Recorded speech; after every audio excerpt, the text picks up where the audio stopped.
Assalamualaikum warahmatullahi wabarakatuh. Alhamdulillah wassalatu wassalamu ala Rasulillah wa ala alihi wa sahbihi wa man walah. Wa ba'd. Kita bersyukur, berbahagia dan memuliakan, mengagungkan Allah Subhanahu wa taala yang kembali memberikan kesempatan pada kita untuk berkehidupan. Kita bersyukur di antara sekian orang yang hidup, kita masih diberikan kekuatan untuk beriman. Dan kita bersyukur di antara sekian hamba Allah yang beriman sampai hari ini, kita diberi kemampuan untuk membuktikan keimanan kita kepada Allah dengan banyak mengumpulkan dan mengoleksi amal saleh. Mudah-mudahan pertemuan kita di hari ini termasuk bagian dari amal saleh yang diridhai dan dicatat kebaikan oleh Allah Subhanahu wa taala. Penting untuk digarisbawahi bahwa tidak semua amal yang diduga baik itu Allah senangi atau juga Allah terima. Ada orang salat yang tidak Allah sukai padahal dia salat, bahkan terancam fawailul lil musallin. Ada orang salat yang terancam dinilai enggak bagus.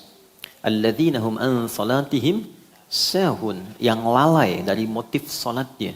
Alladzina hum yuraun, yang motivasi salatnya hanya untuk diketahui orang, dikenal orang soleh, orang baik, sehingga menganggap orang lain itu rendah, biasa-biasa. Dia yang paling unggul. Allah nggak suka. Ada orang yang baca Quran, bagus baca Quran itu. Pahalanya tinggi. Tapi ada orang-orang yang membaca Al-Quran sekedar menjadikan Quran alat pencarian dunianya. Ada orang yang sengaja memotong ayat. Ini kata Al-Quran. Ya, menggunakan dalil untuk kepentingan dunianya. Maka ada faminhum zalimul linafsih, wa minhum muqtasid, wa minhum sabiqun bil khairati biiznillah. Jadi jika perbuatan baik saja berpotensi bisa berubah, apalagi nilai bagi sebuah perbuatan yang buruk. Dan sekarang kita ada di satu waktu saat menghindari keburukan pahalanya bisa lebih tinggi dibandingkan mengerjakan kebaikan. Mengerjakan kebaikan dalam bahasa Quran disebut dengan amar ma'ruf, istilah mudahnya. Jadi amar ma'ruf, meninggalkan segala yang buruk, yang tidak ideal, yang dilarang, disebut dengan nahi mungkar, istilahnya. Nahi mungkar. Jadi kebaikan itu singkatnya cuma dua. Kalau bukan memperbanyak sesuatu yang baik, segala yang disepakati baik, ideal, dari ujung kepala sampai ujung kaki. Menatap yang baik-baik, bicara yang baik-baik, melangkahkan kaki ke tempat yang baik, berkreasi yang baik-baik. Itu amar ma'ruf. Atau menghindari lawannya, lawan baik buruk, lawan saleh salah. Jangan bicara yang salah, jangan menggunjing, jangan mencela, jangan menatap yang terlarang, jangan melangkah kepada yang tidak bermanfaat. Itu nahi mungkar. Kalau mampu memperbanyak dua hal ini, maka berwujudlah manusia yang ideal, manusia paripurna. Khairul insan. Kalau kompak sama-sama mewujudkan itu, kita belajar untuk kompak saling mengingatkan, menjadikan keluarga, kemudian menata kepada arah-arah yang baik, mengajak untuk berjamaah pada kebaikan, maka berubah dari pribadi, personal kepada komunal. Kelompok yang menyatu mengerjakan satu hal disebut dengan umat namanya. Kalau umatnya jadi baik, umat musyawarah, menghimpun teman-teman. Saling berbagi, saling mengingatkan, saling mengajak kepada kebaikan. Maka dia berubah dari kebaikan personal menjadi kebaikan komunal. Jadi khairu ummah. Ya, Quran surah ketiga ayat ke-110. Kuntum khairu ummah. Modalnya apa? Ini. Kuntum khaira ummatin ukhrijat linnas ta'muruna bil ma'ruf wa tanhauna 'anil munkar. Nah, pelan-pelan kita beraktivitas kan ada waktunya ya. Ya kan? Sehari akumulasi jadi pekan, pekan akumulasi jadi bulan, bulan akumulasi jadi apa? Tahun. Setahun berapa bulan? 12. Desain 12 bulan ini itu ketetapannya langsung dari Allah. Jadi manusia nggak bisa menambah atau mengurangi jika tidak terjadi keseimbangan dalam pembagian waktu. Maka turunlah Quran surah ke-9 ayat 36. Saya akan sangat lebih fokus di pertemuan kali ini karena waktu kita sedikit terbatas hari ini. Inna iddatash syuhuri 'indallahi 12 syahran fi kitabillah yauma khalaqas samawati wal arda minha arba'atun hurum. Desain pembagian waktu, kata Allah, sejak aku mencipta langit dan bumi, aku bagi setahun 12 bulan. Baik, nah dari 12 bulan ini yang paling menarik, diminta kita mengoptimalkan semua potensi kebaikan yang ada di dalam diri kita. Dari ujung kepala sampai ujung kaki. Bahkan nanti ada ayat-ayat lain mengeksplor kita, kalau engkau ingin sukses, optimalkan potensi itu. Ya, ikhtiar yang kuat, bangun tawakal kepada Allah yang tinggi. Fa'idha faraghta fanfad wa ila rabbika farghab. Jadi kalau ikhtiar kita diimbangi tawakal, nanti satu, memutus kekecewaan karena tahu qadar. Mungkin Allah menetapkan jalan yang terbaik di balik ini semua. Ya kan? Ikhtiar yang maksimal mengoptimalkan kita sampai ke tujuan dengan cepat. Dan ini berkesesuaian dengan rumus fisika kan? Masih ingat di energi potensial rumusnya? MGH kan? M dikali G kemudian dikalikan dengan H kan? EP sama dengan M, massa dikalikan gravitasi kalikan ketinggian height. Kalau kita rubah masanya ke manusia, gravitasinya pijakan yang kuat untuk berikhtiar, heightnya hablum minallah, maka terjadi percepatan. Kalau kita pindahkan ke kinetik, rumusnya kan berubah, setengah M dikalikan V kuadrat kan? Kalau kita ganti ke EK, energi kinetik, setengah M ya, dikalikan V kuadrat. Jadi semakin sedikit usahanya, tapi optimalisasinya tinggi, bergeraknya sedikit, hasilnya banyak, percepatannya nambah. Dan ingat, ini kecepatan bukan kelajuan. Kecepatan ada vektor, ada arahnya. Semua kita ini punya vektor ketika membuat aktivitas. Masih ingat nggak teman-teman? Sholat pertama kita yang ditunaikan tadi apa? Subuh kan? Subuh itu apa artinya? Ada maknanya. Di Islam itu tidak menetapkan nama, hampa makna, mustahil. Selalu ada maknanya. Subuh itu dari kata asbah. Sesuatu yang siap dengan rencana yang akan dieksekusi. Orang Arab tidak mengatakan kaifa asbaht. Bagaimana kabarmu di pagi ini? Kecuali menunjuk kesan begini. Hei, kabarmu bagaimana di pagi ini? Dan sudah punya rencana apa yang akan dilakukan di hari ini? Ya, itu yang dimaksud Quran surah ke-81 ayat 18. Wasubhi idza tanaffas. Dan aku bersumpah kata Allah demi waktu subuh yang semua teratur dengan sempurna yang siap untuk dieksekusi. Jadi matahari pun memulai sinarnya di subuh fajar. Tumbuhan mengeluarkan oksigen dari sejak fajar subuh. Jadi tanafas boleh bergerak. Orang Islam disebut muslim bangun dari tidur, dia sudah punya rencana kehidupan yang akan dilakukan di hari itu. Jadi Anda bangun tidur, saya, kita, itu sudah ditanya, jam 7 mau ngerjakan apa? Jam 8 ada di mana? Planning hari ini sampai tidur lagi apa? Nah, rencana yang telah kita ukur itu dan kita siapkan, sebelum kita kerjakan dieksekusi, kita bawa menghadap Allah lewat skema sholat. Makanya ada sholat subuh. Kita mintalah dalam sholat supaya rencana ini dimudahkan, disepakati dan dibimbing oleh Allah agar hasilnya optimal. Ini yang menjadikan para sahabat dulu beraktivitas tuh ke masjid dulu. Nanti pulang dari pekerjaan, ke masjid lagi mampir, baru ke rumah. Karena itu aura yang dibawa ke rumah itu auranya aura masjid. Dan masjid kan tenang. Anda kan di jalan ketemu orang singgungan dengan mobil, dengan kendaraan lain. Kadang-kadang emosi meningkat, sudah di kantor banyak masalah, di jalan penuh problem. Terakumulasi yang kena anak. Dah nunggu 8 jam bikin karya, digambar, tulis ayahnya I love you. Nyampe ke rumah, ayah diam kamu. Hah? Capek nih. Kan? Anda ke rumah itu jadi ayah, bukan jadi direktur. Bukan jadi bos. Saya juga ke rumah gak jadi ustad. Saya pulang ke rumah, anak saya tuh butuh ayahnya. Dia gak manggil saya ustad. Belum pernah dalam sejarah kehidupan saya pulang nyampe rumah, ustad. Gak pernah. Mereka panggil Buya. Saya terbang jauh 10 hari. Itu penerbangan paling panjang kemarin ketika saya ke Amerika. Setahun bayangin tuh. Tahun 2002 nyampe 2023. Anak saya udah nunggu rupanya. Pulang malam ditunggu teman-teman. Bayangin anak mau 2 tahun di bulan ini tuh. Anak yang keempat masih baru mau 2 tahun nunggu. Begitu saya nyampe rumah, Buya lari. Hei, ada apa kabarnya? Buya bertanya-tanya. Saya bilang apa lagi nih? Tapi dia ingin ayahnya. Dia bikin ingin ustaz, dia bukan ingin ustaz. Ya kalau kita pulang main kuda-kudaan, tengah malam main kuda-kudaan, main mobil-mobilan. Subuh itulah subuh, sederhana tapi bermakna. Dari sekian sholat yang pernah kita tunaikan, apakah ada implementasi kehidupan yang pernah diterapkan? Ini poinnya teman-teman. Nah jadi dari 12 bulan itu, selalu ada desainnya. Selalu ada keteraturannya. Muslim itu teratur. Jadi Muslim itu jadi pribadi yang teratur. Pribadi yang cerdas. Pribadi yang tertata. Faiza faraghta fansab. Terukur aktivitasnya. Selesai ini siapkan lagi. Selesai ini siapkan lagi. Nah pengingat saja. Dari 12 bulan itu ada desain 4 bulan. Minha arba'atun hurum. Desain ini khusus untuk melatih kita pada amalan yang kedua nih, nahi mungkar.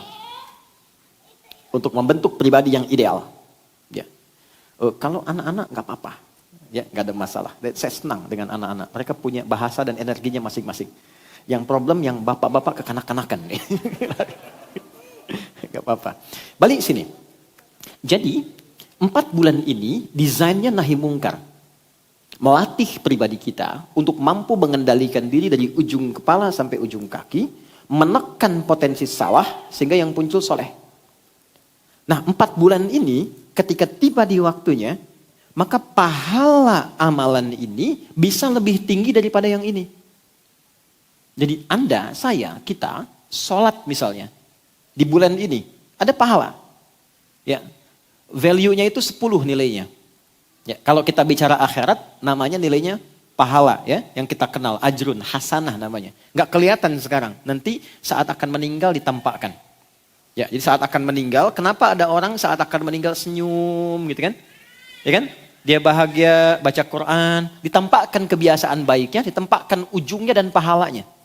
Ya, nanti saat kembali ke akhirat, hakiki diberikan. Jadi ada ilmu yakin sekarang diberitahu, ainal yakin ditampakkan saat sakaratul maut, hakul yakin dialami saat berpulang. Ya, jadi kalau ingin segera tampak ya nggak apa-apa, itu pilihan ya. Tapi kan sesuai ajal gitu ya. Nah ini 4 bulan ini, kalau kita kerjakan, saya sholat dapat pahala 10 kebaikan. Itu ada di Quran surah ke-6, Al-An'am ayat 160. Man jaa bil hasanati falahu asyru amthaliha. Siapa yang menunaikan perbuatan baik yang punya nilai pahala, dia dapat 10 poinnya. Salat disebut hasanah di Quran. Termasuk hasanah. Quran surah ke-11 Hud ayat 114. Aqimis salata tarafain nahar wa zulafan minal lail innal hasanati yudhibnas sayyiat. Jadi kalau kita salat ada pahalanya. Pahala ini bekal saat pulang ke akhirat nanti. 10 itu begini. 1 keduanya 500 tahun. 2 ketiganya 500 tahun. 3 keempatnya 500 tahun. Demikian selanjutnya. Tapi kalau kita ada di satu di antara 4 bulan ini. Maaf. Lihat handphone. Mau lihat YouTube. Ceramah. Tiba-tiba ada iklan yang gak pantas. Algoritma itu berputar misalnya. Lalu Anda skip tuh. Palingkan. Ganti. Dengan niat menghindari maksiat. Itu pahalanya 2 kali lipat dibanding hari biasa. Kalikan 2. Jadi menghindari maksiat itu sesuatu yang salah. Bukan cuma menghindarkan kita pada keburukan. Itu ada nilai, dihargai, diapresiasi oleh Tuhan. Allah tuh menyayangi. Makanya di ayat Quran surah kedua, ayat 222, itu disebut sosok yang dicintai oleh Allah. Innallaha yuhibbut tawwabin. Allah itu senang pada orang-orang yang sering mengoreksi diri menghindari perbuatan maksiat. Mau melangkah nih, ada tempat yang salah, gak usah ke sinilah, ke tempat lain saja. Nah itu ketika dia berpindah ada pahalanya. Ada orang bikin hoax, ya, bikin berita, terpancing untuk ikut, lalu Anda tahan misalnya, gak jadi Anda tinggalkan, ada pahalanya. Dan pahala di waktu itu 2 kali lipat. Nah yang 4 bulan ini nanti dirinci dalam hadis, misalnya Sahih Muslim, karya Imam Muslim. Nomor hadis 1679. Riwayat sahabatnya namanya Abu Bakrah, dikenal dengan Nafi'. Saya baca cepat. Fokus teman-teman, saya tidak bermaksud mengajari, hanya sharing atas apa yang disampaikan oleh Nabi dan beberapa ulama-ulama kita. Qala Rasulullah SAW. Nabi SAW pernah menyampaikan pesan mendalam. Inna zamana qad istadara kahayatih Yauma khalaqas samawati wal ard. Kata Nabi, Allah itu sedang mencipta langit dan bumi, sudah mendesain waktu akan berputar begitu saja. Jadi sekarang siang nih, mau jam 11. Besok pun akan ketemu ke situ lagi. Pagi ketemu lagi, pagi. Malam ketemu lagi, malam. Jadi kalau kita nggak isi dengan baik, maka waktu hanya akan berputar begitu saja. Waktunya kan sama, begitu. Yang merubah kan suasananya. Suasana itu kan berdasar pada tindakan kita. Kitanya kreatif, terjadi perubahan. Zaman dulu tidak sama dengan sekarang. Kenapa keadaannya berubah? Bukan waktunya berubah. Kreativitas manusianya yang tidak sama. Sehingga melahirkan karya yang berbeda. Maka kalau Anda ingin menjadi pribadi, kata Nabi, yang sukses, yang baik, isi waktu dengan karya-karya yang gemilang. Punya persiapan. Waktu ini desainnya. Ini yang ingin dicapai. Goalnya apa? Kalau perlu sampai akhirat turunkan konsepnya. Di Islam itu nggak nanggung. Kalau pengen sukses, ambil yang paling tinggi. Sehingga effortnya lebih tinggi, nyangkutnya jelas. Kalau nggak sampai di atas, jelas. Mungkin di bawahnya sedikit. Ada mahasiswa, kalau dia berharap IPK-nya 4, maka kan usahanya akan lebih tinggi kan? Lebih kuat mencapai itu. Kalaupun nggak nyampe kan 3,9, 3,8. Kalau targetnya cuma 2,75, nyangkutnya di 2,5. Nah, kata Quran, kalau Anda bikin visi yang panjang. Quran surah ke-59 ayat 18. Ya ayyuhalladzina amanu taqullaha wal tanzur nafsum ma qaddamat lighad. Perhatikan baik-baik, ini indah sekali. Dan nggak ditemukan dimanapun. Kalau Anda mau mapping, bikin planning kegiatan, kata Quran, turunkan semua dimensi kehidupannya. Oke, sekarang kita ada di dunia. Dan ini kita akan tinggalkan kan? Bahkan diumumkan loh, terdengar di telinga. Ya kan? Kalau si Fulan duluan pulang, kan diumumkannya telah meninggal dunia kan? Oke? Berarti ini akan ditinggalkan kan? Dan itu pasti sifatnya. Ya, sesuai dengan ajal namanya. Waktunya tiba, maka di situ kita akan berpulang. Dan gak bisa milih. Quran surah ke-7 ayat 34. Walikulli ummatin ajal fa idza jaa ajaluhum la yastakhiruna sa'atan wa la yastaqdimun. Setiap manusia, bahkan umat, bahkan generasi berganti itu punya masa hidup. Kalau sudah tiba, dia berpulang, nggak bisa dimundurkan atau dimajukan. Jadi bisa saja terjadi, Anda misalnya duluan, saya belakangan, mungkin. Ya, atau ditukar, ya kan?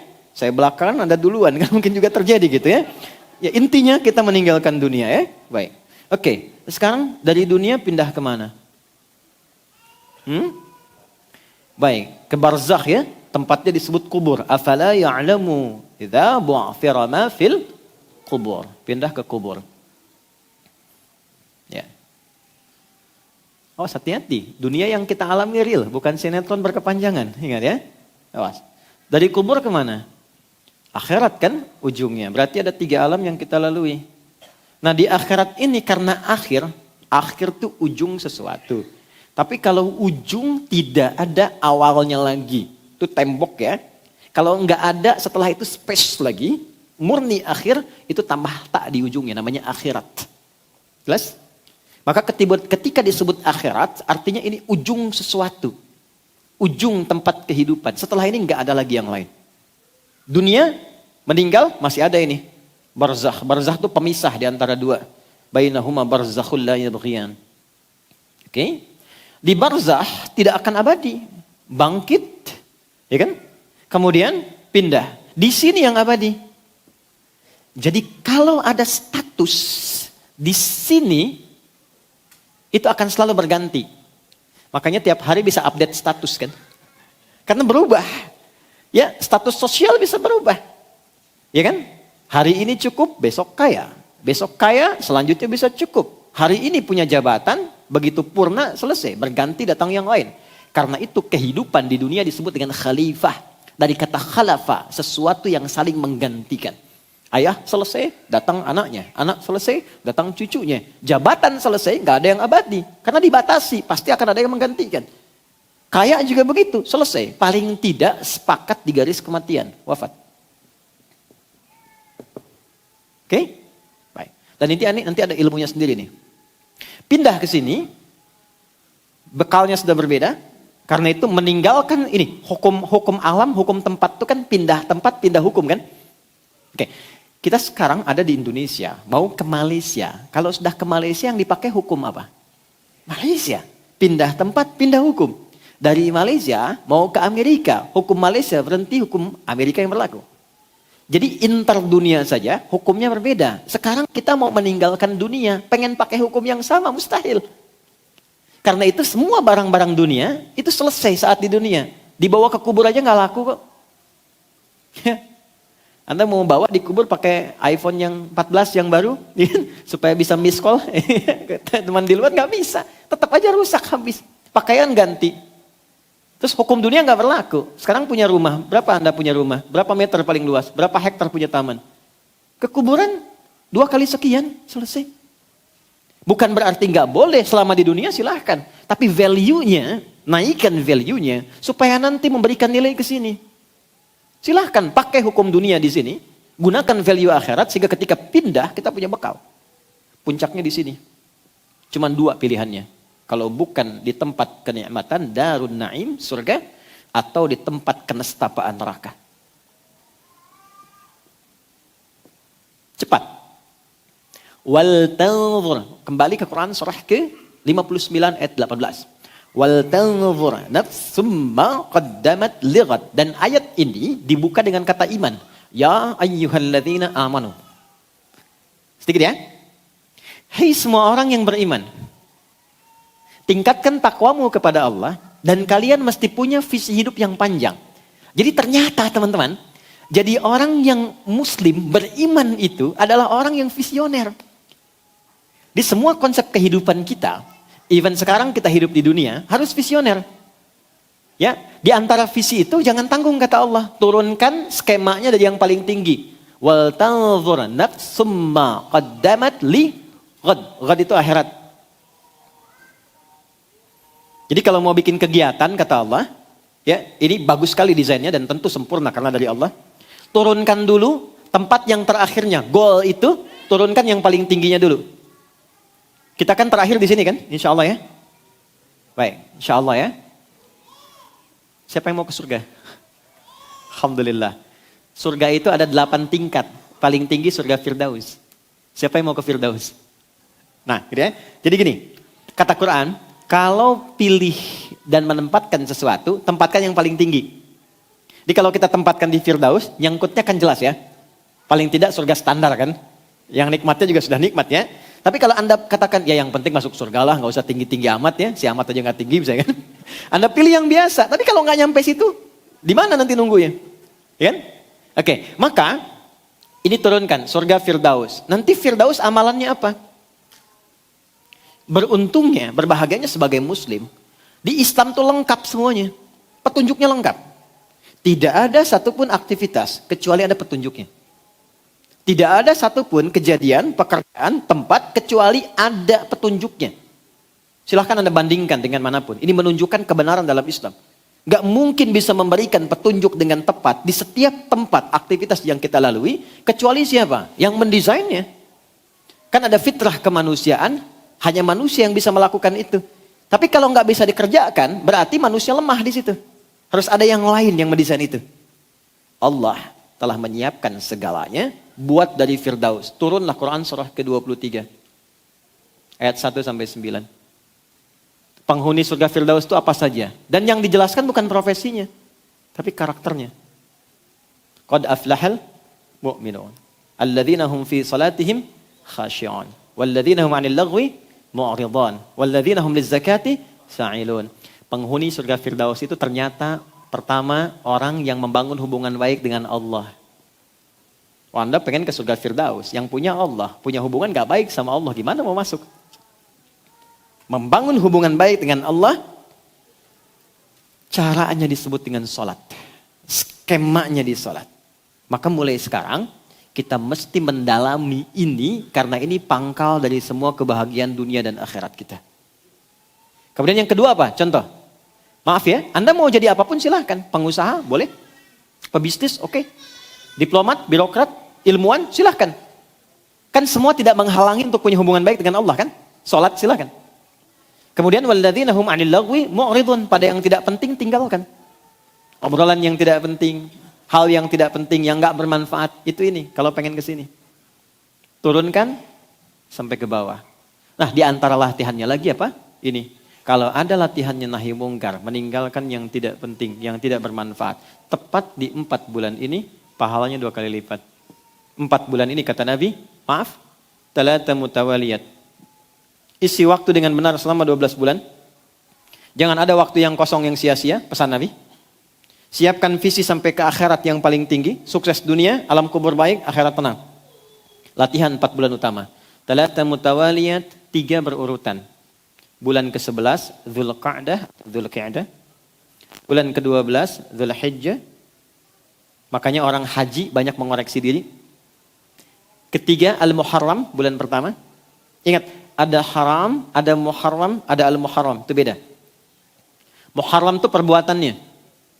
Mencuri, muharram. Hukumnya, haram. Waktu meninggalkan hal yang dilarang, al-muharram. Jelas? Oke. Satu lagi apa?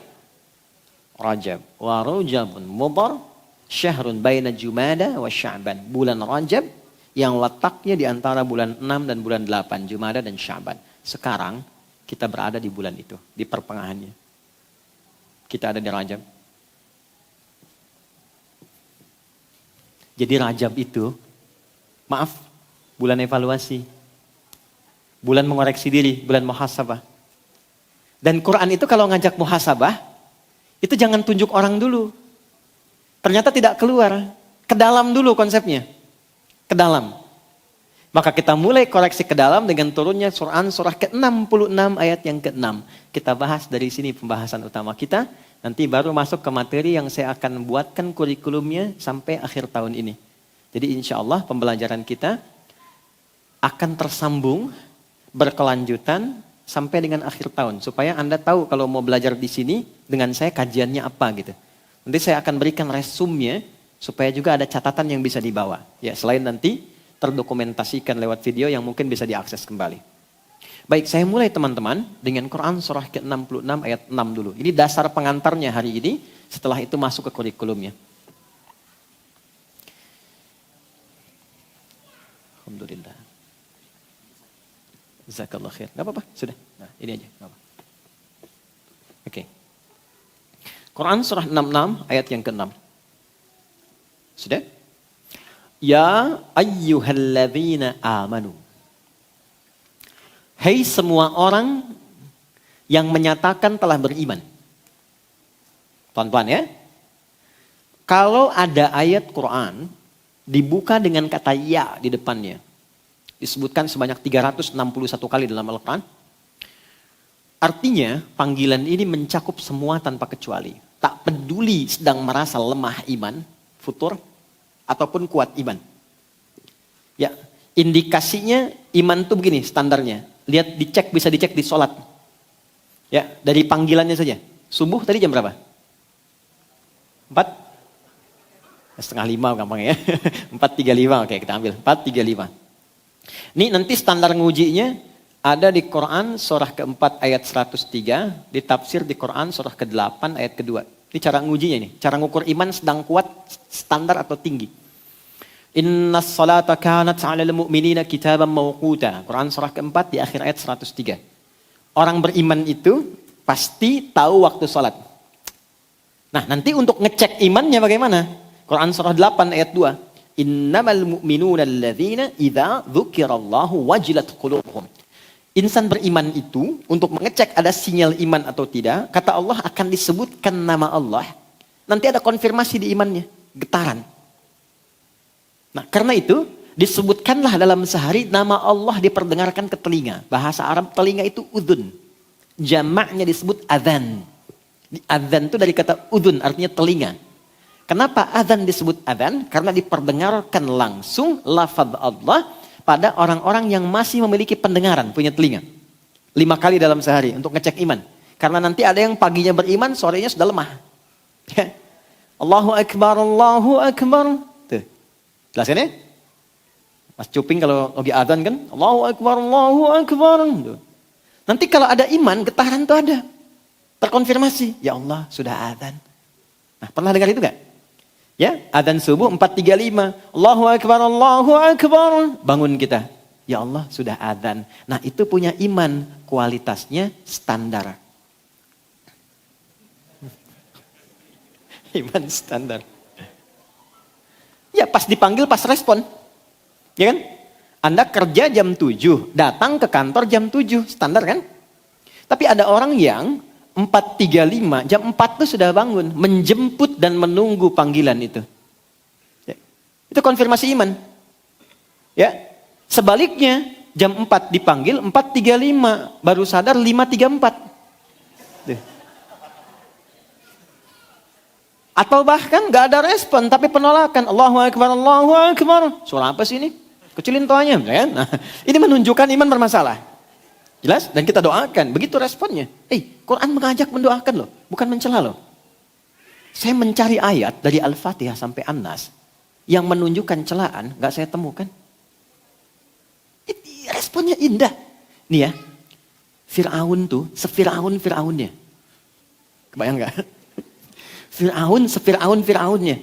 Hobi bunuh orang, ngaku Tuhan, tindakan zalim dan sebagainya. Tetap kalimatnya indah. Quran surah 20 ayat 43 sampai 44. Idhaba ila fir'auna innahu tagha faqula lahu qawlan layyina la'allahu yatadhakkar aw yakhsha. Musa dan Harun pergilah kepada Fir'aun.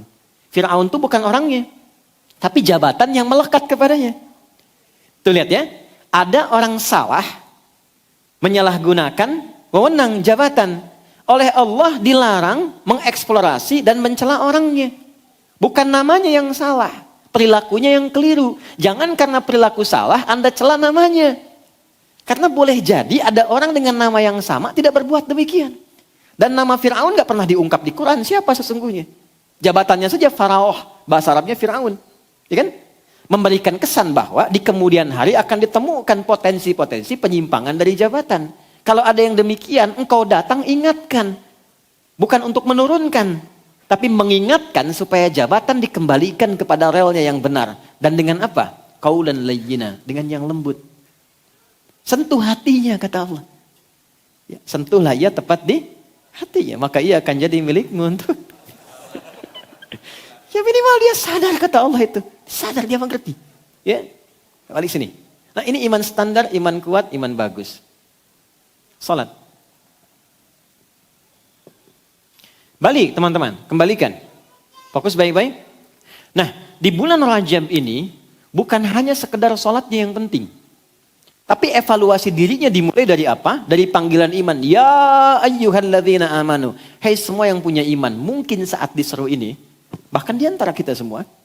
Dan tidak perlu saling mengecilkan. Mungkin ukuran sholatnya ada yang dari awal bangun. Ada yang nunggu azan. Ada yang sedang lemah iman. Ketika mau sholat, ketika tidak. Sayangnya Allah kepada kita. Allah gak bedakan di bulan ini. Panggil semua. Aku gak peduli engkau memvonis dirimu lemah iman. Datang padaku, aku kuatkan imanmu. Aku gak peduli engkau banyak maksiat. Datang taubat, aku cintai engkau.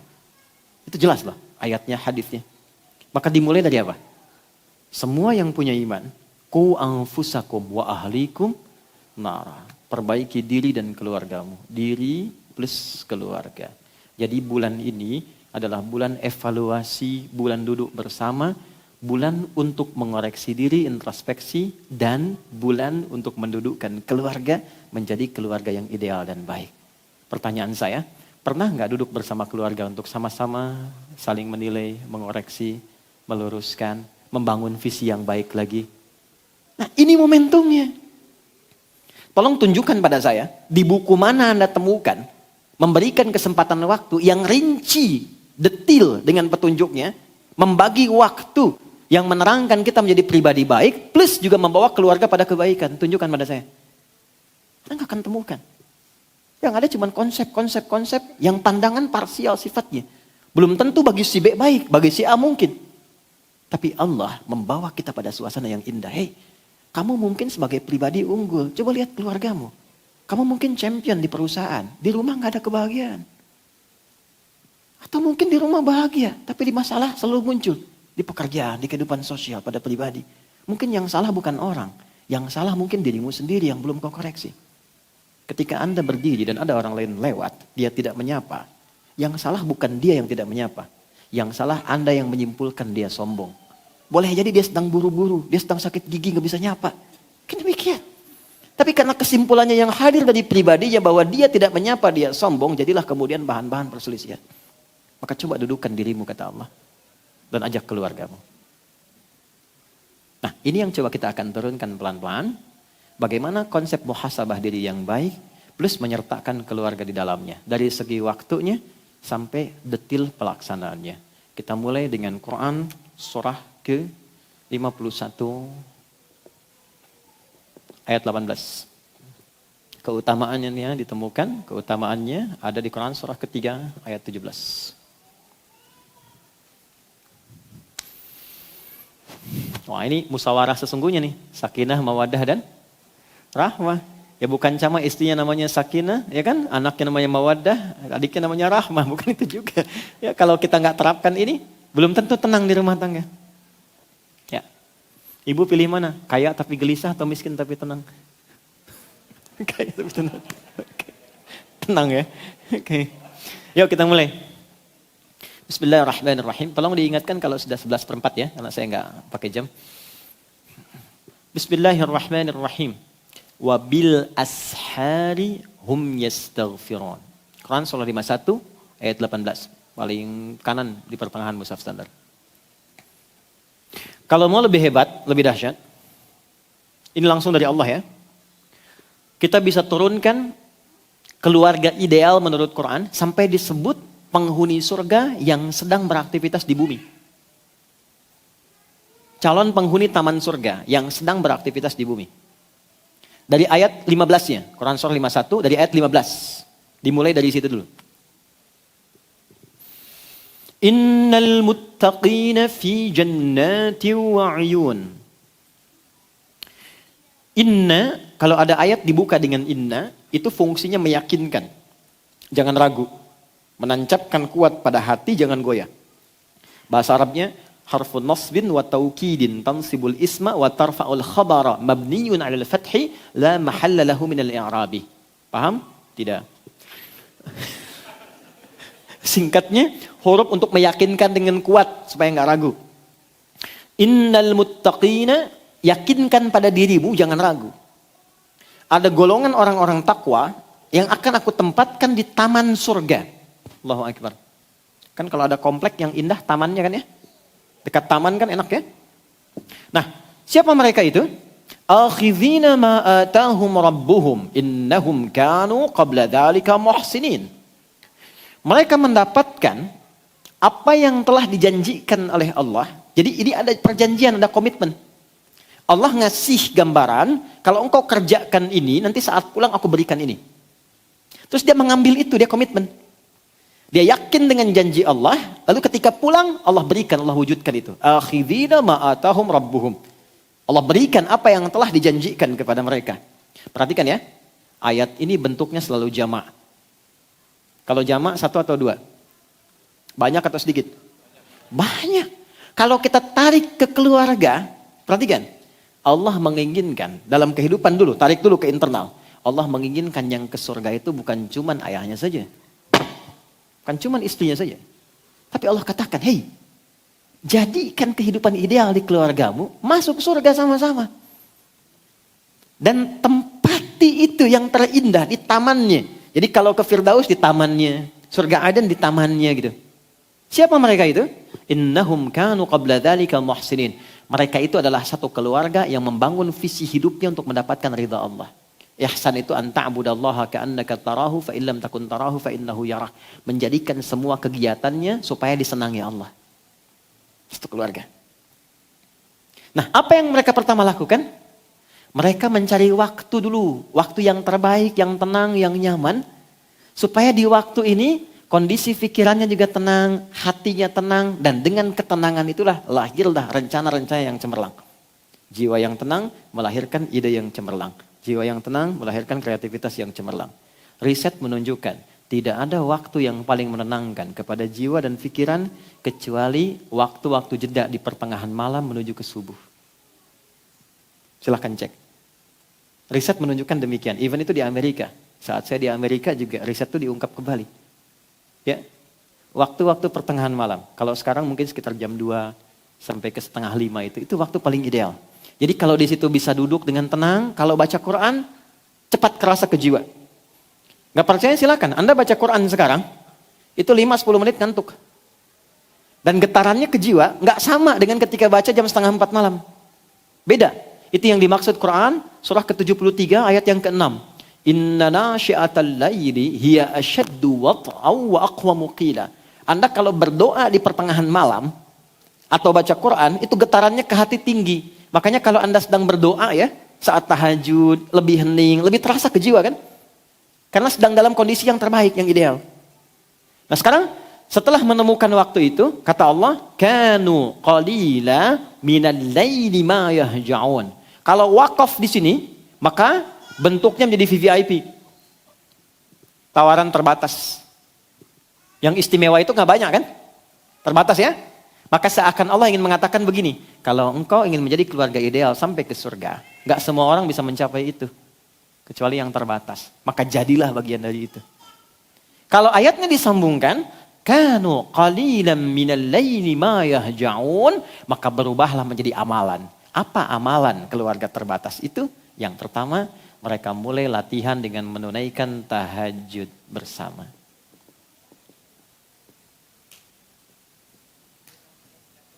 Quran surah ke-51 ayat 15 sampai ayat 18. Sekarang saya masih di ayat ke-17. Sudah?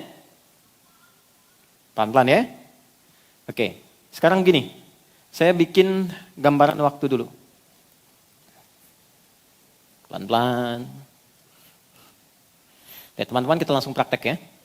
Subuh jam 4.35. Fokus. Waktu ideal tadi kurang lebih dari jam 2 atau jam 3 lah. Kita ambil di ujung malamnya, sepertiga malam. Ambil jam 3 aja. Pelan-pelan ya. Isya jam berapa? Oke, ambil kita genapan 19.30 misal. Dari Isya sampai ke sini, ini lail namanya. Lail, al-lail. Oke? Dari Isya nih, sampai ke sini lail namanya. Sudah? Wal-laili idza yaghsha. Aqimis salata liduluki syamsi ila ghasaqil lail. Ini lail. Jadi semua yang ada, kata-kata lail artinya waktu malam.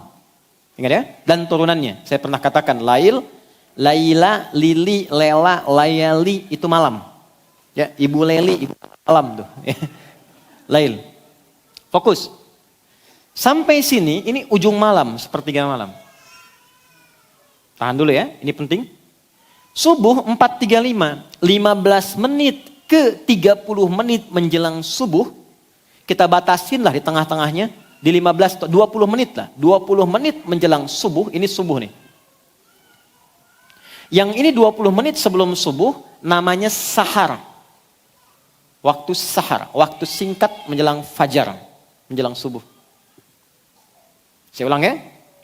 Dari Isya ke sini, lail. Dari sini ke sini, baik. Ini masih ujung malam, sepertiga malam akhir. 20 menit sebelum subuh, namanya apa? Sahar. Perhatikan baik-baik desain Quran yang sangat indah. Kalau Anda ingin jadi keluarga ideal, kata Allah, bangun malam dulu, siapkan sebelumnya. Di tahajud itu, bangun setelah istirahat. Kompak istirahat dulu. Baru bangun malamnya. Dari kata hajada. Hajada itu, jim dal, kegiatan yang dilakukan malam hari setelah tidur dulu. Kalau nggak tidur, begadang, malam misalnya langsung sholat, itu nggak disifati tahajud. Namanya qiyamul lail. Nama umum, qiyamul lail. Tapi kalau Anda istirahat dulu, bangun malamnya, berusaha untuk bangun. Bangun malam saja hajada. Berusaha sungguh-sungguh untuk bangun, tambah tak di depannya. Tak. Kalau nggak mudah bangunnya, sampai Anda mesti berusaha optimal, tambah tasydid sebelum huruf akhirnya. Tahajjud. Sifatnya disebut tahajud. Quran surah ke-17, ayat 79. Wa minal laili fatahajjad. Dan dari sebagian malam nih berusahalah keras untuk bisa bangun. Kenapa pakai ta dan tasydid? Karena memang gak mudah untuk bangun. Makanya kan mau bangun jam 3 alarmnya 3 kali kan. Jam 2, 2:04, jam 2:30. Iya kan? Alarm pertama untuk mematikan alarm kedua kan? Alarm kedua bersiap-siap alarm ketiga. Alarm ketiga baru sadar begini, tek begitu jam 5 kan? Awal-awal. Alhamdulillah yang dihisap niatnya kan? Oke, pertama. Ini tahajud. Dia sudah kompak. Mama kalau bangun duluan, ayah bangunin ya. Tapi kalau sulit gimana? Siram aja pakai air. Baik. Fokus. Siapin. Ada apa di tahajud ini? Allah sudah janjikan. Ada waktu-waktu yang spesial. Yang kalau bahkan keluarga bisa melakukannya. Yang pertama Allah berikan ketenangan dalam hati satu keluarga itu. Nah ketenangan ini yang dibutuhkan dalam rumah tangga. Ini sakinah yang Anda dambakan. Jadi ketenangan itu maksudnya ketenangan untuk melahirkan kemampuan mengatasi persoalan dalam kehidupan. Nah ketenangan yang datang setelah kesulitan itu pergi itu disebut sakinah namanya. Ketenangan yang datang lewat ibadah disebut tumakninah namanya. Nah kita butuh sakinah untuk mengolah semua persoalan supaya mudah diatasi. Karena kadang-kadang ketika Anda punya masalah dan berdoa, kadang Allah nggak langsung kasih solusi.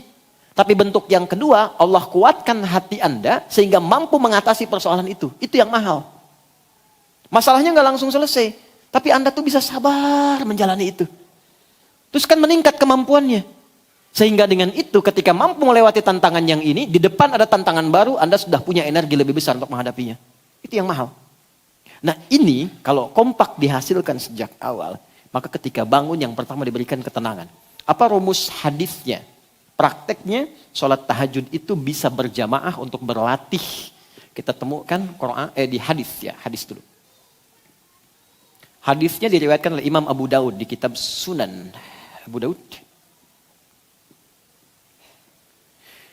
Nama aslinya Abu Daud ini aslinya Sulaiman dari Sijistan, dikenal dengan Sulaiman As-Sijistani. Beliau itu punya kemampuan hafal hadis luar biasa sampai kalau disebutkan cepat jawab. Ini sahih, ini dhaif, ini asalnya begini, ini sanadnya begini. Lunak lisannya terhadap hadis. Ada nabi yang melunakkan besi disebut Nabi Daud, maka ada orang komen di masa itu kalau ada Nabi Daud yang melunakkan besi, maka ini lisannya mampu melunakkan hadis dengan mudah. Maka dikenallah dengan Imam Abu Daud. Ada juga yang mengaitkan kepada keturunan. Nama aslinya Sulaiman As-Sijistani. Menulis kitab namanya Sunan. Sunan itu kitab hadis yang disusun berdasarkan urutan fikih. Jadi kalau Anda ingin tahu cara sholat, cara wudhu yang benar, nyambungnya jangan ke Al-Bukhari dulu. Buka kitab Sunan. Jelas ya? Misal pengen tahu caranya turun dari i'tidal, mau sujud nih, lutut dulu atau telapak tangan dulu. Anda kalau buka di Al-Bukhari, sampai kiamat kurang 2 hari nggak akan ditemukan. Karena memang nggak ada. Adanya di kitab ini. Ini bukan masalah sahih dhaifnya. Nomor hadis 1367, saya cepat. Rawinya Ibnu Abbas radhiyallahu taala anhuma. Qala kana an-nabiy sallallahu alaihi wasallam idza istayqadha min nawmihi fajalasa فمسح بيده من أثر نومه فقرأ خواتم سورة آل عمران فذهب إلى الشن المعلقة فتوضأ. Adalah kebiasaan Nabi sallallahu alaihi wasallam. Seorang nabi ahli surga dekat dengan Allah dijamin surganya, turun surah surga satu surah Al-Kautsar sebelum wafatnya. Dengan semua itu masih mau menunaikan tahajud jadi kebiasaan. Ada orang bukan di sini, bukan nabi, bukan rasul, surga belum jelas, nggak ada pujian dari Quran. Belum juga jelas ada jaminan surga untuknya. Cita-cita masuk surga Firdaus pengen bersama Nabi. Tapi untuk sekedar sholat fardu masih tertinggal. Bukan di sini ya. Di luar gitu ya. Nah itu yang kita doakan, kita bawa. Nah, sekarang kebiasaannya apa? Kalau bangun beliau duduk dulu. Nah bangun untuk tahajud, jangan bangun langsung baca doa. Sadar dulu. Itu Islam itu logis sekali. Ya. Jadi bangun itu pasti ada suasana ngantuknya. Ini bukan bangun alhamdulillah. Bangun jam 6. Sadar dulu. Nah lalu hilangkan bekas ngantuk. Dengan tangan yang diduga bersih. Kalau belum bersih cuci dulu. Baru hilangkan bekas ngantuk. Karena nanti ada hadis lain. Kalau engkau bangun dari tidur maka cucilah dulu tanganmu. Karena engkau tidak tahu kemana dia berkelana saat tidur. Ya? Nah itu terjemahan kurang lebih. Maka hilangkan bekas ngantuk. Setelah itu, untuk menguatkan baca akhir surah Ali Imran. Ayat 190 sampai 200. Nanti lain waktu kita belajar tentang ini. Baru baca Alhamdulillahilladzi ahyana ba'dama amatana wa ilaihin nusyur. Maka beliau pergi ke tempat tertutup untuk berwudu. Kalau ada hadas yang besar, misalnya antara suami istri, maka mandi terlebih dahulu. Kemudian apa kata Ibnu Abbas? Beliau pergi ke musalla, tempat sholatnya, lalu aku mengikuti di belakangnya. Ibnu Abbas waktu itu usianya belum balik. Anak ini baru sekitar 4-5 tahun usianya. Tapi sejak kecil didekatkan dengan Nabi. Jadi kayak gini Bu, Pak. Kalau sedang taklim teman-teman diajak. Jadi kenalnya sama Rasulullah. Dan apa yang didekatkan, itu yang ditokohkan. Anak-anak kan begitu kan? Didekatkan ke Tayo, dia tahu Tayo kan? Tayo, Otayo, Robokarpoli, Embers, ya, dan sebagainya. Tapi kalau didekatkan dengan sosok-sosok ideal misalnya, kenalkan, ini loh ahli Quran, ini begini. Nanti tertanam di benaknya, pengen seperti itu. Ibnu Abbas dulu begitu. Jadi hadis tentang bangun tidur diriwayatkan oleh anak kecil usia kurang lebih 4-5 tahun. Lalu ngikut Nabi di belakang, sholat di belakang Nabi. Nabi sholat, ikut di belakang. Karena tahu ada anak kecil di belakang, fikih. Anak yang belum balik, yang belum bisa mengontrol dirinya, kalau ada sesuatu yang diduga bermasalah, maka jangan tinggalkan di belakang. Dekatkan samping orang dewasanya. Maka dibuatlah baris sejajar. Gitu. Gitu ya. Itu sampai sebegitu detailnya tuh di Quran. Ya, di hadis Nabi contohkan. Jadi dari sini kita banyak belajar tuh. Nanti boleh saf bersamaan sejajar kalau makmumnya satu. Kalau imam kan jelas satu ya. Baik ya, makmumnya satu boleh sejajar. Nanti kita belajar. Tapi hadis ini sekaligus menunjukkan kebolehan sholat malam berjamaah. Jelas ya? Ibnu Abbas itu siapa? Keponakan Nabi. Ini latihan di keluarga. Dan pernah ada sahabat-sahabat juga, Al-Bukhari nomor hadis 2010. Ya, sampai dengan 2012. Sampai dari Aisyah radhiyallahu ta'ala anha, Sayyidah Aisyah, sampai ke hadisnya Umar bin Khattab. Ada beberapa sahabat datang ke Nabi sallallahu alaihi wasallam. Pengen tahu cara sholat malamnya Nabi. Maka bertanya, bagaimana sholat malamnya Nabi? Kata Sayyidah Aisyah, la tas'al an husnihinna wa tulihinna. Yusalli arba'an, thumma yusalli thalathan. Aduh jangan tanya deh, panjang dan bagusnya. Indah sholatnya Nabi. Kalau dengan saya, biasanya 11 rakaat, 4-4-3. Di tempatnya Sayyidah Maimunah, 11 rakaat, 2-2-2-2-2, ujungnya 1. Nanti kadang lebih daripada itu. Nabi melatih yang standar. Penasaran orang-orang ini. Abdullah bin Mas'ud radhiyallahu ta'ala anhu, Ubay bin Ka'ab radhiyallahu ta'ala anhu, dan beberapa yang lain. Besoknya, ketika tidak dengan di rumahnya, mengikuti Nabi, malamnya ikut tahajud di belakang Nabi. Benar kata Sayyidah Aisyah. Rakaat pertamanya 100 ayat Al-Baqarah. Dikira akan ruku, ternyata tidak. Disempurnakan Al-Baqarah 286. Dikira akan ruku, udah siap-siap, nyambung Ali Imran. Rakaat pertama. Dikira akan ruku, nyambung An-Nisa sampai ayat 176, 5 juz 4 halaman. Baru habis An-Nisa, ruku, Allahu Akbar. Besoknya gak ikutan lagi tuh. Tapi ini menunjukkan kebolehan sholat berjamaah, tahajud untuk melatih diri, mendapatkan kekhusyuan, mendapatkan bacaan yang menenangkan.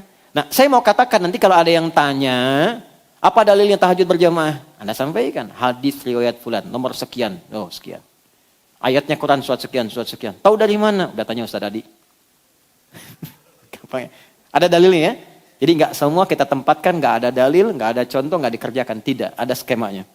Nah nanti kalau sudah siap, bangun, ambil wudhu, usahakan di rumah. Tapi ini rahasia ya, di antara kita saja, kasih hari ini. Kalau bisa, bikin mihrab. Oke? Bikin apa? Mihrab. Dan gak harus mewah, gak harus luas. Saya waktu pertama pulang dari Tripoli, kontrak, petakan, ada 3 petak. Satunya kami siapkan mihrab. Sehamparan sejadah aja. Mihrab itu tempat yang disebut dalam Al-Quran. Yang mempercepat terkabulnya doa, please mendatangkan rizki yang melimpah. Itu ada di Quran surah ketiga Ali Imran ayat 37. Maryam punya mihrab. Tidak harus di masjid. Di rumah bisa dibikin. Tapi tolong, itu khususkan ibadah saja. Jadi di luar ibadah, keluar dari situ. Termasuk bikin status ya. Masuk situ ceklik, maaf ya sedang di mihrab, jangan ganggu. Jadi sholat, baca Quran, berdoa di situ. Perhatikan baik-baik. Kalau punya agak luas tempatnya, siapkan malam bangun. Buka dengan sholat dulu. Antum latihan teman-teman, yang ikhwan. Kan imamnya antum. Imamnya kan antum. Masa anak anda sekarang sudah mulai membaca, menghafal. Ya kan? Bapaknya juga semangat. Di sekolah kami, tidak ada anak masuk sekolah kami, kecuali ibunya juga mesti ikut. Perjanjian di awal. Anaknya belajar, ibunya belajar. Di anaknya tahsin, ibunya tahsin. Jadi pulang dari sekolah, anak setoran ke ibunya, ibunya pun sudah satu level. Nah antum naikkan yang laki-laki karena antum imamnya. Gak apa-apa. Mulai dari yang rendah, jangan panjang-panjang dulu. Yang disukai justru kata Quran, faqra'u ma tayassara minal Quran. Yang ringan dulu, yang penting nyaman tahajudnya. Antum hari ini wajahnya very very cool gitu kan? Ya, cari yang cool-cool dulu. Qul huwallah, qul a'udzu birabbil falaq, qul a'udzu birabbin nas. Enggak apa-apa, enggak apa-apa. Ya.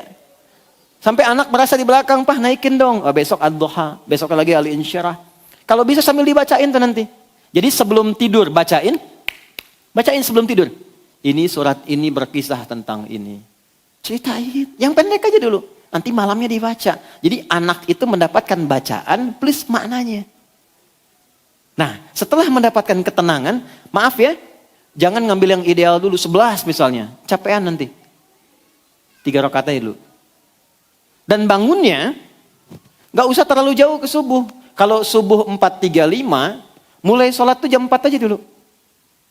Nanti berhenti di jam 4 misalnya, lewat 20. Ya, ada 15 menit tersisa. Supaya nggak terlalu jauh dengan subuh. Bangun jam 2, sholat jam 3, tidur lagi setengah 4, bangun jam 6. Ideal. Pepetin dulu ke subuh. Jurusnya tuh pepetin ke subuh. Supaya saat bangun, nggak terlalu jauh ke subuh jaraknya. Begitu sudah mendapatkan kenikmatan dalam sholat, jiwanya tenang. Ini yang saya maksudkan. Kita cepat, masuklah ke sini sahar. Apa yang dikerjakan di sahar ini? Yuk baca ayatnya, ayat 18. Quran surah 51, ayat 18. Wabil ashari hum yastaghfirun. Ada ayatnya? Oke ya, Quran surah 51 ayat 18. Wabil ashari hum yastaghfirun. Dan ketika masuk di waktu sahar, hum itu artinya mereka. Kalau mereka banyak kan? Kita bawa ke keluarga definisinya. Dan ketika masuk waktu sahar, keluarga itu kompak yastaghfirun, mengoreksi diri, bermuhasabah, bermohon kebaikan kepada Allah. Caranya bagaimana? Tuh. Pak, maaf teman-teman, agak hening sebentar. Karena nggak mudah ini, butuh ketenangan, kesungguhan, ketulusan. Setiap personalnya membuka diri. Suami, istri, anak-anak, siapa duduk? Mulai dari ayahnya. Ma, mohon maaf selama ini mungkin belum menjadi ayah yang baik. Tidak seperti mungkin yang penuh kau harapkan. Anak-anak, papa mohon maaf. Mungkin dibalik kesibukan belum membersamai. Banyak hal-hal yang kalian inginkan belum papa penuhi. Belum mampu membuat kalian dekat dengan Allah secara baik. Setelah itu, alihkan kepada Allah. Ya Allah, ampuni saya ya Allah. Mohon jadikan ringan hisab keluargaku. Dan jangan jadikan ya Allah, maksiat yang aku kerjakan menular kepada keluargaku. Ampuni aku yang mungkin karena salahku istriku banyak berbuat maksiat.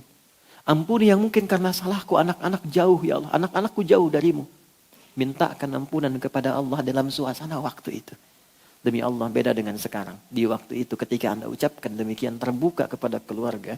Dan mohon petunjuk kepada Allah. Datanglah sakinah di situ. Dan pada saat yang bersamaan datang rahmat. Lalu istri menyusul. Pak, mama juga minta maaf. Selama ini banyak berbuat salah. Banyak berbuat hal yang tidak penting dalam hidup.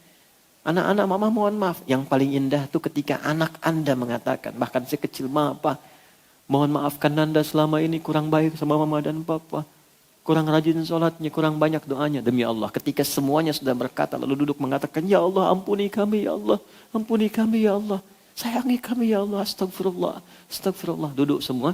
Enggak ada di waktu itu kecuali malaikat, hadis sahihnya mencatat dan mengatakan, setiap yang kamu mohonkan, jika engkau minta ampun, Allah langsung ampuni. Hadis qudsi. Ghafartu lak, aku ampuni semua dosamu, engkau minta, aku jawab semua doamu. Anda bisa kerjakan di semalam aja, nggak percaya malam ini kerjakan. Lihat hasilnya setelah itu. Bedakan rasanya, rasakan bedanya, pasti akan terasa bedanya. Dan ini bukan teori, ini perintah, anjuran. Anda nggak percaya silakan. Anda membiasakan begitu setiap menjelang subuh, tenang keluarga, terbuka semua. Walaupun mungkin awal-awalnya seperti canda. Mama mohon maaf ya Pak, banyak salahnya. Emang ya, ini awal-awal, tapi setelah itu suasananya kan lebih enak. Lebih enak gitu. Nah di situ nanti lebih enak dengan anak-anak nyaman. Dengan orang tua juga hubungan baik gitu. Semuanya cair. Ambil sedikit aja semak, walaupun cuma 5 menit. Coba lihat setelah itu apa yang terjadi. Ini pahalanya bukan hanya tinggi, nanti di surga ditempatkan di tempat yang terbaik dan itu senilai dengan orang yang salatnya khusyuk, senilai dengan orang sedekah, senilai dengan orang sabar. Di ayat Quran surah 3 ayat 17. As-sabirina was-sadiqina wal-qanitina wal-munfiqina wal-mustaghfirina bil ashar. Orang yang rajin istighfar di waktu sahar itu Allah kuatkan dirinya setara dengan orang sabar. Nanti kalau ada kesalahan di rumah, anak salah nggak cepat dimarahin. Karena tadi sering koreksi, diterima itu.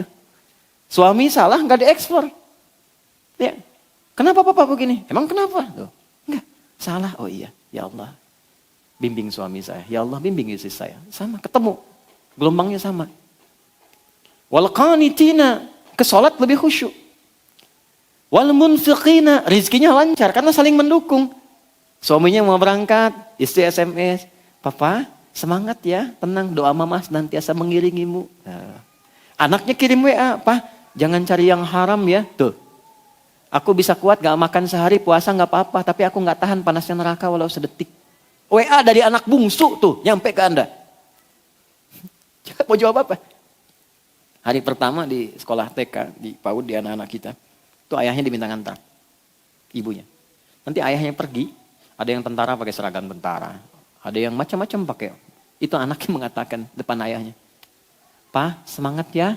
Jangan cari yang haram ya. Biar aku belajarnya dan cepat bisa hafal Quran dan belajarnya lancar di sini.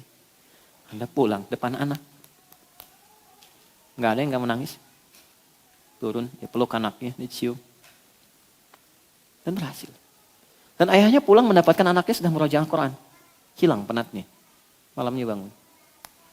Nah, saya kira ini momentumnya Rajab. Dan kalau Anda nggak kerjakan bulan ini tinggal setengah bulan lagi. Kalau Anda nggak coba sekali saja, Anda tunggu bulan depan. Nggak ada momennya, bukan Rajab lagi. Kalau Anda bisa kerjakan sekarang, bisa optimalkan, maka kemuliaan di bulan ini, latihannya kita bisa optimal. Nggak ada waktu yang tidak bermanfaat. Setelah itu apa? Kita bawa latihan lewat sholat. Karena itulah perintah menerima sholat adanya di bulan Rajab. Dalam peristiwa Isra dan Mi'raj. Pas waktunya. Oke, jadi saya kira ini pengantarnya, nanti kurikulumnya tentang sholat. Karena sholat bukan sekadar di Rajab, tapi sholat di setiap waktu. Nah, informasi untuk teman-teman kita semua, materi untuk ke depan, saya insya Allah akan buatkan kurikulum khusus tentang sholat. Pembahasannya di insya Allah semua aspek. Dari bacaan, gerakan, dari mulai nama, kenapa namanya ini, kenapa gerakannya begini, kenapa tangannya di sini, kenapa nggak begini, kenapa rukunya lurus. Apa maknanya Allahu Akbar, kenapa nggak baca Allahur Rahman. Kita akan belajar pelan-pelan ya sampai ke ujungnya. Saya buat kurikulum setahun dulu, karena materi ini untuk 3 tahun. Ya, satu persatu sampai dengan ke ujungnya. Jelas insya Allah? Paham ya? Rajab bukan sekedar bulan yang kita duduk tenang, alhamdulillah kita kumpul bikin ta'lim, peringatan Isra Mi'raj, semangat kembali sholat, lebih daripada itu. Rajab bisa jadi bulan introspeksi, bisa jadi bulan untuk keluarga, tapi Rajab adalah bulan menata diri sehingga menjadi pribadi yang lebih baik dan keluarga yang ideal ke depan.